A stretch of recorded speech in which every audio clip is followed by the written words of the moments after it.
Mesdames, Messieurs, en vos grades et qualités, le ministre Marcourt ne peut malheureusement pas être présent ce soir à cette cérémonie.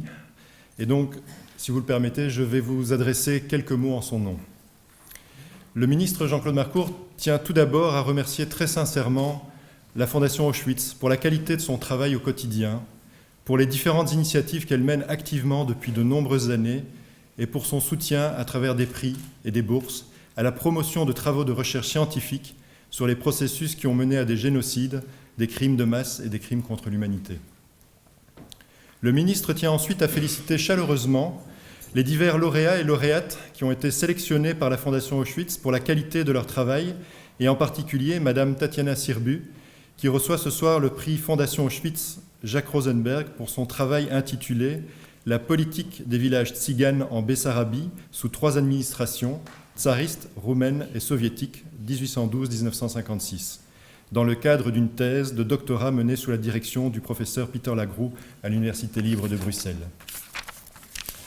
En entendant les mots tzigane et administration, je ne peux m'empêcher dans le contexte actuel de penser aussi aux migrants et aux réfugiés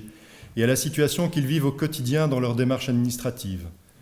Je voudrais donc profiter de la tribune qui m'est donnée ce soir pour mentionner brièvement le drame que vivent de nombreux migrants et réfugiés, mais aussi et surtout les initiatives mises en place pour les aider à se réintégrer dans notre société. Et je voudrais, puisque M. Jean-Claude Marcourt est le ministre de l'Enseignement supérieur et de la Recherche, mettre l'accent sur le rôle essentiel que peuvent jouer nos établissements d'enseignement supérieur et en particulier nos universités. Les universités ont toujours été des lieux d'accueil et de refuge pour les intellectuels menacés. Cette tradition, nos universités la maintiennent encore aujourd'hui dans un contexte international difficile où dans de nombreux pays du monde, les libertés académiques sont bafouées, menacées ou tout simplement supprimées. Nos universités mobilisent actuellement des moyens considérables pour soutenir des étudiants, des enseignants et des chercheurs migrants réfugiés ou privés de leur liberté de parole, de pensée et de recherche dans leur pays d'origine.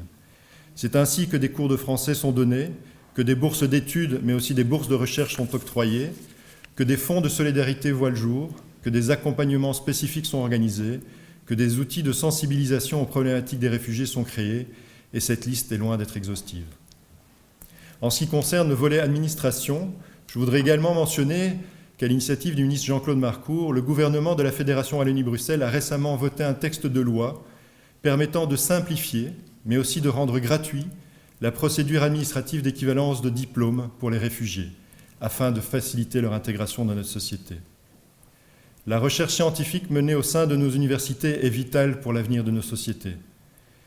Il est par conséquent essentiel de la préserver, mais aussi de la mettre en lumière, comme nous le faisons ce soir à travers les prix qui sont attribués.